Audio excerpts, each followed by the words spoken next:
Marion, on a reçu une lettre de l'Arcom, c'est la réponse. Enfin. Vite, Ah vite. là là J'espère là qu'ils là. ont dit oui.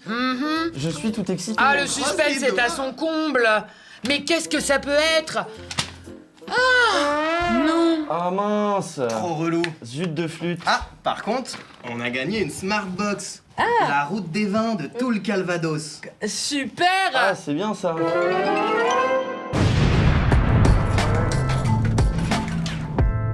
Bonjour et bienvenue dans le récap. Nous sommes le jeudi 30 juillet et c'est déjà la dernière chronique de l'année. Alors on aurait pu finir tranquillement, remercier tout le monde, vous souhaiter de bonnes vacances, mais ce serait oublier qu'il reste à régler quelques comptes avant de fermer boutique. Et croyez-moi, j'en ai un en particulier qui me démange depuis un petit moment. Le thé va être chaud pour ne pas dire bouillant. Aujourd'hui, c'est le tour de l'Arcom. Alors avant de sortir la sulfateuse, et parce que ça défrise toujours autant le régulateur, qu'on réussisse à survivre grâce à vous, et seulement grâce à vous, je vous rappelle que le média a besoin de vous, justement, plus que jamais en ce moment, pour assurer la survie de notre chaîne et pouvoir être au rendez-vous pour 2027. Nous devons réunir 10 000 donateurs mensuels. On a dépassé la moitié de cet objectif, et donc la mobilisation continue. Alors si vous voulez, vous aussi, apporter une pierre à ce bel édifice collectif qu'est le média, c'est à partir de 5 € par mois et c'est défiscalisable. Pour cela, rendez-vous sur cap-sur-10k.lemediatv.fr. Et c'est donc maintenant qu'on sort le service à thé. Chers amis, prenez place autour de la table. J'ai des choses à vous confier. À commencer par la plus importante. Le média s'est encore fait recaler par le régulateur. Décidément, on va finir par penser qu'on nous aime pas trop chez les grands sages. Alors la première fois, vous vous en souvenez, c'était en 2024 à l'occasion de notre candidature à la TNT nationale. Autant vous dire qu'au milieu des médias des milliardaires, notre petite coopérative indépendante avait à peu près les mêmes chances qu'un vélo sur une grille de Formule 1. Je vous refais pas l'histoire, vous savez comment ça s'est fini. Sans nous, évidemment, mais avec de nouvelles chaînes, T18 et Novo 19, en plein naufrage industriel 2 ans plus tard. Ça valait quand même bien le coup d'envoyer un lobbyiste pendant 3 ans à l'Élysée, si vous voulez mon avis. Bah oui, parce qu'une fréquence TNT, c'est pas juste un vulgaire numéro sur une télécommande ou un bien public comme un autre. C'est surtout un immense outil d'influence, la possibilité d'entrer dans le salon de millions de Français tous les jours et à toute heure. Alors forcément, ça suscite quelques vocations, et ce n'est pas un hasard si Bolloré et les autres milliardaires de son espèce acceptent de perdre des dizaines de millions d'euros dans leur chaîne chaque année. Quand on investit dans l'influence, le retour sur investissement ne se mesure pas seulement sur un bilan comptable, croyez-moi. Et d'ailleurs, ils ne sont pas les seuls à l'avoir compris. Il y a aussi un homme qui sait très bien ce que représente ce levier. Cet homme, c'est évidemment le président de la République en personne. Après tout, c'est lui qui nomme directement le patron de l'Arcom. Bah ouais.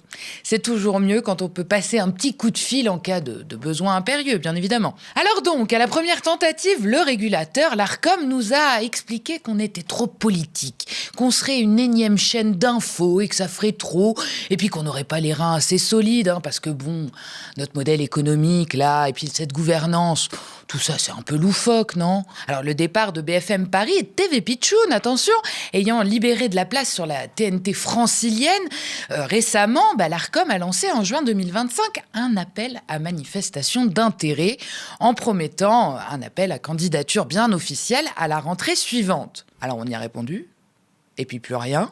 Le temps s'est arrêté, puis nous, on a continué à travailler. Eux, à l'Arcom, manifestement, à prendre leur temps. Et finalement, c'est enfin 8 mois plus tard, en février 2026, que le régulateur a daigné nous redonner signe de vie. Alors, entre-temps, on avait fait exactement ce qu'on nous avait demandé la dernière fois, fini la chaîne d'infos.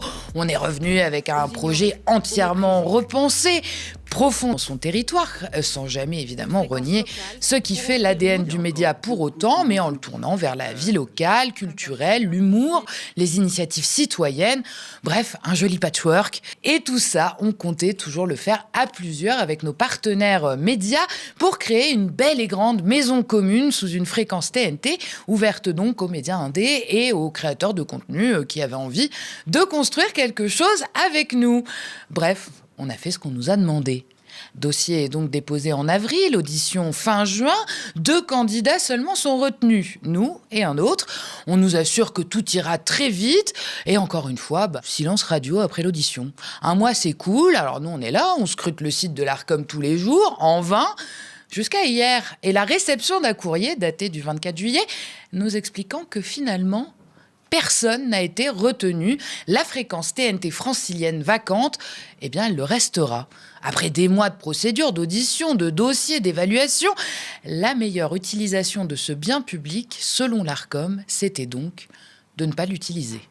Alors, le plus savoureux, c'est que dans son communiqué, l'Arcom reconnaît pourtant l'intérêt intrinsèque des projets qui lui ont été présentés, mais elle conclut qu'il ne présentait pas de garantie de financement suffisante pour répondre aux exigences de la régulation audiovisuelle. Moralité de l'histoire, pour accéder à un bien public, mieux vaut parfois commencer par posséder un gros patrimoine privé. Bon, alors on va pas vous mentir, on a senti assez vite qu'on partait pas exactement sur un terrain neutre. Notre projet avait changé, certes, beaucoup, mais visiblement, l'image du média face au régulateur, elle avait encore quelques longueurs d'avance. Et quand l'Arcom vous reçoit avec des idées déjà faites en tête, le premier défi, c'est plus seulement de défendre son projet, c'est juste de réussir à être entendu. Alors nous, pourtant, on a tenté de les prendre par les sentiments. Une dernière réflexion. C'est vraiment très court parce que vraiment il faut qu'on puisse avoir la possibilité de vous poser des questions, sinon... Tout à fait. Avouez que ce serait quand même fantastique d'avoir au sein du même multiplex le Figaro TV et le Média TV Île-de-France. Ce serait du grand pluralisme à la française. Merci pour cette présentation. Mais ça n'a pas suffi. Et on a senti que l'ambiance, c'était un petit peu tendue quand on a dit ça. On est plus tourné vers l'humain que sur le golf ou les appartements de luxe. Ou que la politique. Oui. Après, on était prêt à revoir notre copie, mais pas non plus à effacer notre nom en haut de la feuille. Notre idée, c'était de créer une chaîne TNT populaire, pas un Figaro bis. De toute façon, ça existe déjà. Et puis, on s'était aussi mis l'objectif d'y attirer dans cette chaîne la jeunesse, en partant du principe que si la nouvelle génération avait déserté la petite lucarne, le poste là, elle était loin de s'être détournée des écrans.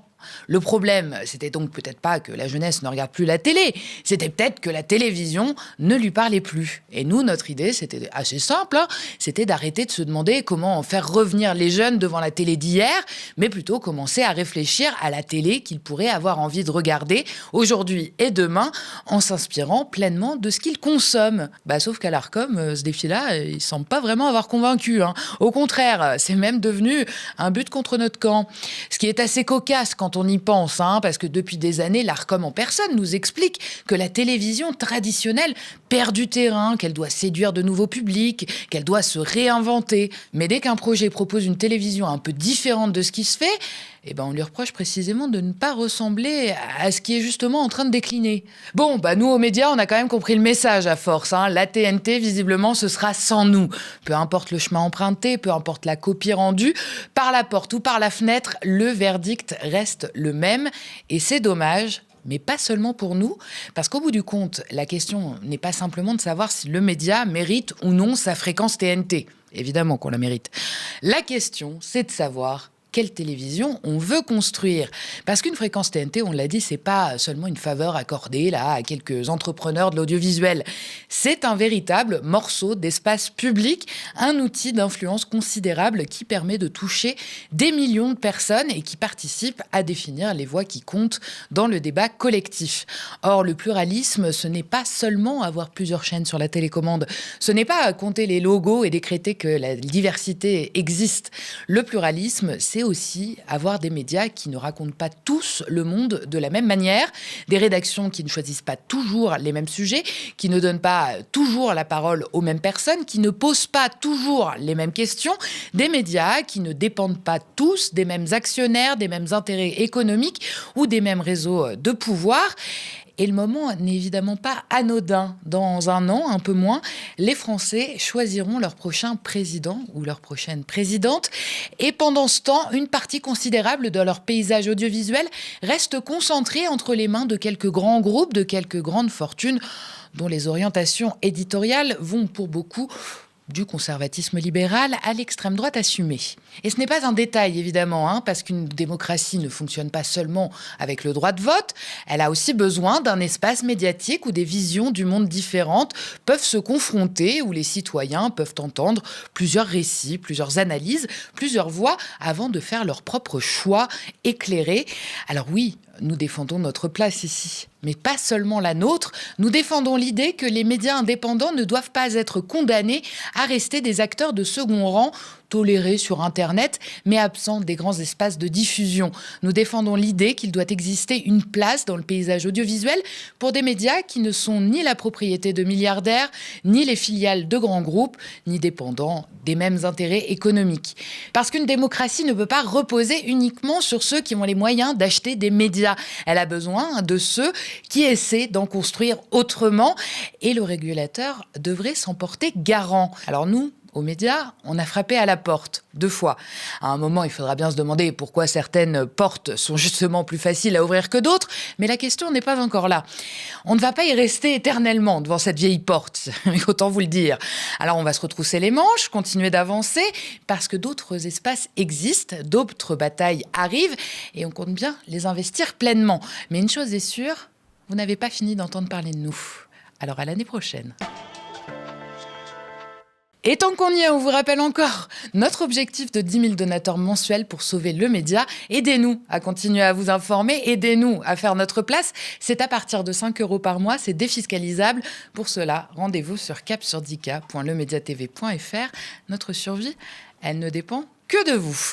Et puis vous le savez, si vous aimez le récap, que vous avez envie qu'on discute ensemble, de choisir et de proposer des sujets, eh bien je vous attends sur le canal Instagram dédié à l'émission. Le lien pour le rejoindre est dans la barre d'infos YouTube. Et on commence ces brèves avec une touche d'optimisme qui ne fera pas de mal. Le gigantesque incendie qui ravage le sud-ouest de la France et reste stabilisé. Alors, environ 42 000 hectares ont été détruits, mais les autorités se montrent plutôt confiantes avec une météo plus favorable. Les températures sont en baisse et quelques averses sont même attendues ici et là. Un soulagement, évidemment, pour les milliers de pompiers mobilisés depuis des jours. Malgré cette accalmie, plusieurs foyers restent actifs, notamment au niveau du Cap Ferré et près de Lacanau.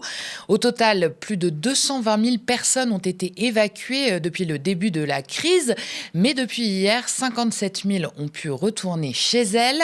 Le bilan humain fait état de 230 sapeurs-pompiers blessés et les spécialistes préviennent, même maîtrisé, le feu peut continuer à couver sous terre pendant plusieurs mois. Depuis le début de cette année, 92 000 hectares sont partis en fumée en France. C'est un niveau inédit. Et si nous connaissons une accalmie dans l'Hexagone, ce n'est pas le cas chez nos voisins européens. En Crète, 8 000 personnes ont été évacuées, 3 pompiers sont décédés. À la frontière entre l'Espagne et le Portugal, plusieurs localités ont été évacuées et plus de 11 000 hectares ont été ravagés en 24 heures. Des méga-feux un peu partout en Europe donc et dans le monde entier qui nous rappellent évidemment notre vulnérabilité face au changement climatique, notre manque d'anticipation et d'action politique. Le 30 juillet marque d'ailleurs le jour du dépassement, cette fameuse date à laquelle l'humanité a consommé toutes les ressources que la Terre peut générer en un an. Nous vivons donc à partir de ce jour à crédit, utilisant des ressources que la planète ne peut pas produire. Un dépassement qui intervient plus tôt que l'an passé, comme chaque année.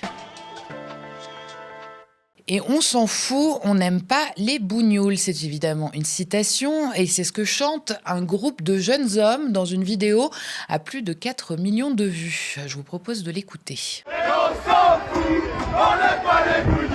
La scène se déroule le samedi 25 juillet pendant la feria de Marboz, une commune de l'Ain, près de Bourg-en-Bresse. Sur les images, plusieurs hommes, certains bière à la main, reprennent en chœur ce chant raciste et ce, en pleine rue. Une scène qui rappelle une autre survenue quelques semaines plus tôt, cette fois à Rodez.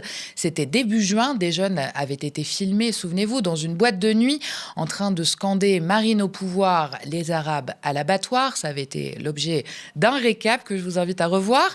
Une enquête pour incitation à la haine raciale avait alors été ouverte par le parquet de Rodez. Au pouvoir, les Arabes à l'abattoir, Marine au pouvoir. À Marboz, la vidéo a rapidement fait réagir les autorités locales. La mairie condamne, je cite très fortement, ces propos racistes et haineux et affirme qu'ils ne reflètent ni l'image de la commune, ni, je cite encore, l'esprit de tolérance et de convivialité de la feria.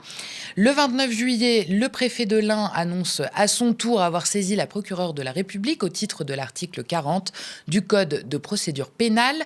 Quelques individus ont trahi cet esprit et ont choisi la haine. Ils devront en répondre, écrit la préfecture. La LICRA de l'Ain a également saisi la justice et s'est constituée partie civile. Selon RTL, la mairie de Marboz a elle aussi effectué un signalement au ministère public. Et à l'international, en Bolivie, la pression judiciaire se resserre encore plus autour d'Evo Morales. L'ancien président de gauche est de nouveau visé par un mandat d'arrêt, cette fois pour son rôle présumé dans les grandes mobilisations populaires qui ont paralysé le pays pendant environ 2 mois. Ces manifestations portées par des organisations indigènes, des syndicats, des producteurs de coca, dénonçaient l'aggravation de la crise économique et demandaient le départ du président Rodrigo Paz. Le gouvernement a répondu par l'état d'exception, le déploiement de l'armée et des poursuites pour terrorisme et soulèvement armé. Rodrigo Paz, le président, accuse Evo Morales, l'ex-président donc, d'être à l'origine de ce mouvement. L'ancien chef d'État dénonce, lui, une offensive politique destinée à criminaliser toute contestation sociale. Il a réagi sur les réseaux sociaux, je le cite, « Ils ne vont pas nous intimider », estimant que le pouvoir cherche à détourner l'attention de la crise économique qui secoue le pays. Arrivé au pouvoir en 2025, Rodrigo Paz a tourné la page de décennies de gouvernance de gauche.